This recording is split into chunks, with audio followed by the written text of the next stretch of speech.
السلام علیکم ورحمۃ اللہ وبرکاتہ۔ الحمد للہ وحدہ والصلاة والسلام علی من لا نبی بعدہ، اما بعد، اعوذ باللہ من الشیطان الرجیم، وننزل من القرآن ما هو شفاء ورحمة للمؤمنین ولا يزيد الظالمین الا خسارا۔ مختصر حمد و ثناء اور درود و سلام کے بعد، سامعین گرامی قدر، یوں تو ہم پر اللہ تبارک و تعالیٰ کی بے شمار لاتعداد اور ان گنت نعمتیں ہیں، جن کا احصاء، جن کا شمار اور جن کا گننا ہمارے لیے مشکل ہی نہیں بلکہ ناممکن ہے۔ اللہ رب کریم کی ان لاتعداد اور بے شمار نعمتوں میں سے ایک نعمت صحت یابی اور تندرستی ہے۔ یہ صحت، یہ تندرستی اللہ رب کریم کی بہت بڑی نعمت ہے۔ صحت اور عافیت کے، تندرستی کے سارے خزانے اللہ کے پاس ہیں۔ بیماری بھی اسی کی طرف سے ہے، صحت دینے والا بھی وہی ہے۔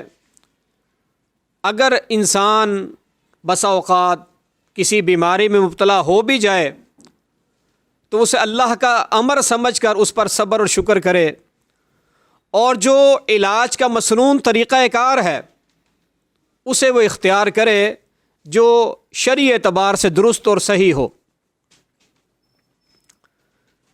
بیماری کے ایام میں، پریشانی کے ایام میں صبر اور شکر بھی کرے، اور جو شرعیت نے جو علاج کا طریقہ کار رکھا ہے اسے بھی اختیار کرے۔ ہمارے ہاں علاج کے دو طریقے بڑے معروف اور مشہور ہیں۔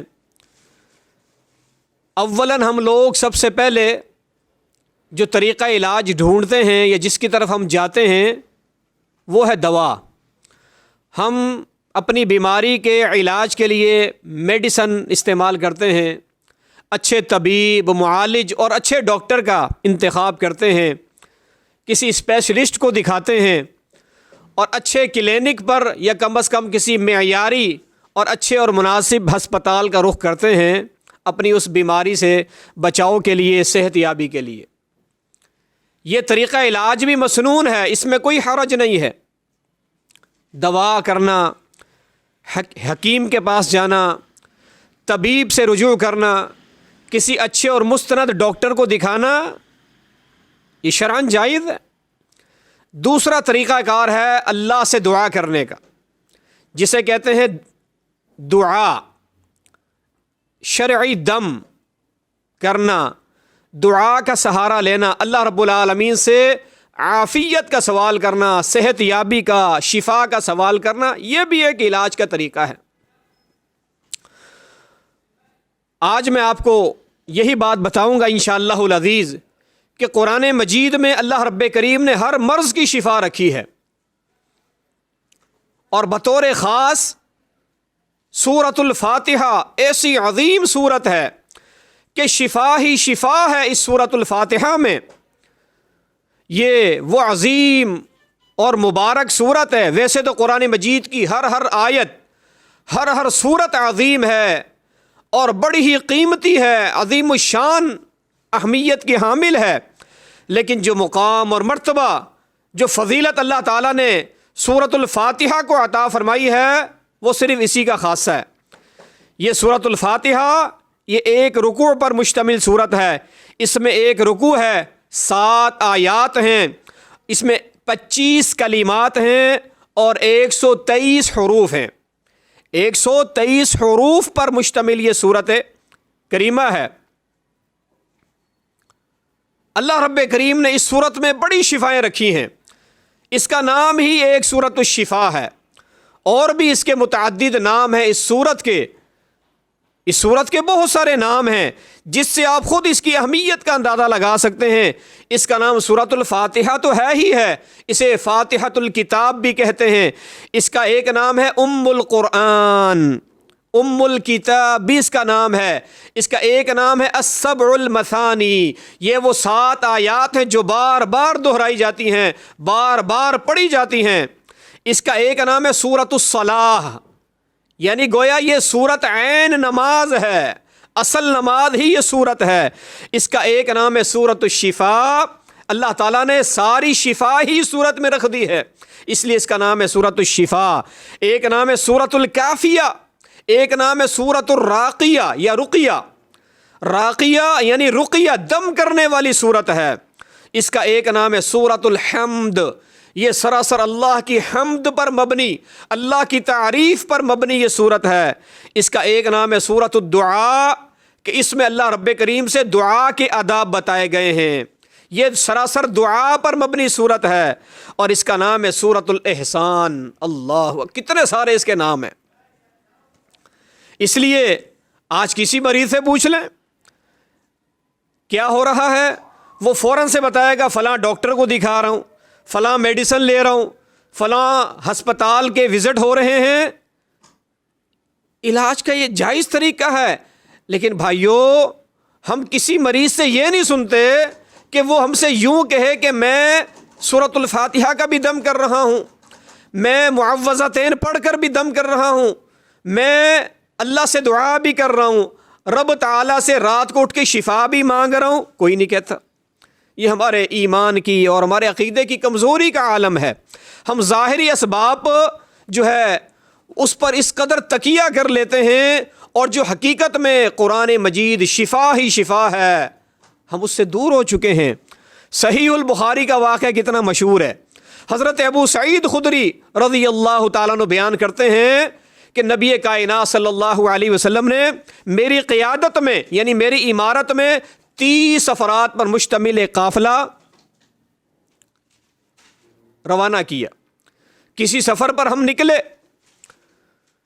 کسی بستی میں پہنچے، ان بستی والوں نے ہماری ضیافت نہیں کی، انکار کر دیا، ہمارے طعام اور قیام کا بندوبست کرنے سے انکار کر دیا، گویا ضیافت سے انکار کر دیا. کوئی بات نہیں. اللہ رب العالمین کا امر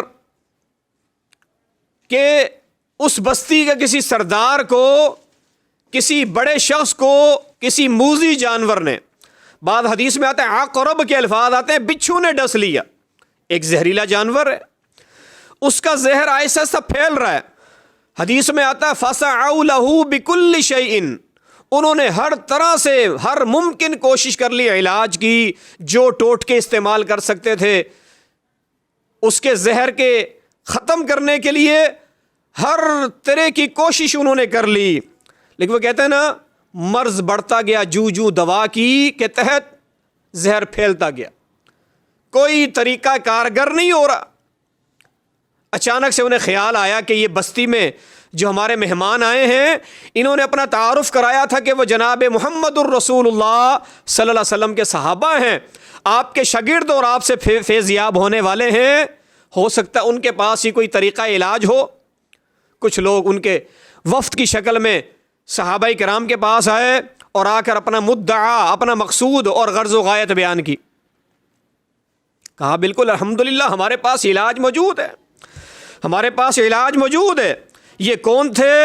یہ اللہ کے پیغمبر صلی اللہ علیہ وسلم سے فیض یاب ہونے والے، آپ سے بہرہ مند ہونے والے، آپ کے فیض یافتہ، یہ آپ صلی اللہ علیہ وسلم کے شاگرد تھے.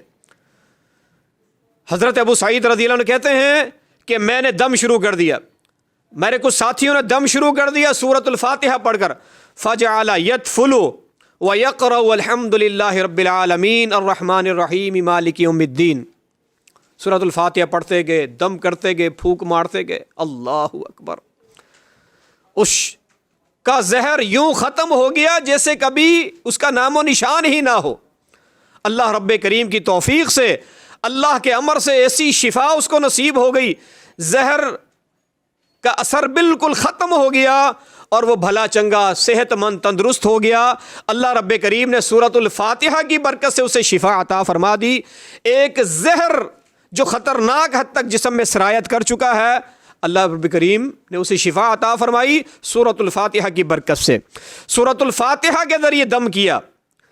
ایک اور واقعہ میں حضرت خارجہ رضی اللہ تعالی عنہ عظیم صحابی ہیں، وہ بیان کرتے کہ ان کے چچا ایک سفر میں تھے، جاتے جاتے شام کا اندھیرا پھیل گیا، کسی بستی میں پہنچے، ان کا اپنا تعارف کرایا، بستی والوں نے بتایا کہ ہمارے ہاں ایک مجنون ہے، اس قدر مجنون ہے، ذہنی توازن اس قدر بگڑا ہوا ہے کہ مجبوراً اسے زنجیروں میں ہم نے باندھا ہوا ہے، زنجیروں کے ساتھ جکڑا ہوا ہے، اگر وہ آپے سے باہر ہو جائے تو عظیم نقصان وہ پہنچاتا ہے، کوئی اسے ہوش نہیں ہے، کیا تمہارے پاس کوئی علاج کا طریقہ ہے؟ مجنون، دیوانگی، پاگل پن، نفسیاتی مریض کا علاج ہے تمہارے پاس؟ حضرت خارجہ رضی اللہ تعالیٰ عنہ کے چچا بیان کرتے ہیں جی ہاں ہمارے پاس اس کا علاج موجود ہے۔ حضرت خارجہ رضی اللہ عنہ کے چچا بیان کرتے ہیں فقرأت علیہ بفاتحۃ الکتاب 3 ایام غدوۃ وعشیہ، میں نے 3 دن مسلسل اس مجنون پہ، اس نفسیاتی مریض پہ میں نے 3 دن دم کیا، سورۃ فاتحہ پڑھ کے، صبح بھی دم کرتا، شام کو بھی دم کرتا، اللہ رب کریم کی توفیق سے وہ صحت مند ہو گیا، ٹھیک ٹھاک ہو گیا، جیسے کہ بیماری کبھی تھی ہی نہیں۔ یہ ایسی عظیم صورت ہے اور قرآن مجید ایسی عظیم کتاب ہے۔ اللہ رب کریم نے کیا فرمایا؟ فرمایا وَنُنَزِّلُ مِنَ الْقُرْآنِ مَا هُوَ شِفَاءٌ وَرَحْمَةٌ لِّلْمُؤْمِنِينَ وَلَا يَزِيدُ الظَّالِمِينَ إِلَّا خَسَارًا۔ ہم نے قرآن مجید میں ایسی چیزیں نازل فرمائی ہیں، ایسی آیات نازل فرمائی ہیں جو سراسر شفا ہیں، جو سراسر رحمت کا ذریعہ اور باعث ہیں۔ وَنُنَزِّلُ مِنَ الْقُرْآنِ مَا هُوَ شِفَاءٌ وَرَحْمَةٌ لِّلْمُؤْمِنِينَ وَلَا يَزِيدُ الظَّالِمِينَ إِلَّا خَسَارًا۔ ایک اور مقام پہ فرمایا یا ایھا الناس قد جاءتکم موعظۃ من ربکم وشفاء لما فی الصدور۔ دنیا جہان میں بسنے والوں، تمہارے پاس تو وہ عظیم کتاب آ چکی ہے جو سراپا رحمت ہے، تمہارے لیے نصیحت ہے اور تمہارے لیے شفا ہی شفا ہے، ہدایت کا سرچشمہ ہے۔ اللہ رب کریم نے پوری اس کتاب مبین کو شفا قرار دیا، اور بطور خاص سورۃ الفاتحہ، اس سورت کو میرے بھائیوں یاد کریں، اس کے معانی کو، مفاہیم کو سمجھیں، خود پر، اپنے مریضوں پر، بچوں پر اس کے ذریعے دم کیا کریں۔ یہ علاج کا ایک مسنون طریقہ ہے، سستا بھی ہے، مناسب بھی ہے اور مؤثر بھی ہے۔ اللہ رب کریم ہمیں قرآن سے محبت نصیب فرما دے۔ اللہ رب کریم ہماری جو روحانی اور جسمانی بیماریاں ہیں، اللہ رب کریم ہمیں بھی شفائے کاملہ وعاجلہ نصیب فرما دے۔ واقول قولی ھذا واستغفر اللہ لی ولکم ولسائر المسلمین والحمد للہ رب العالمین۔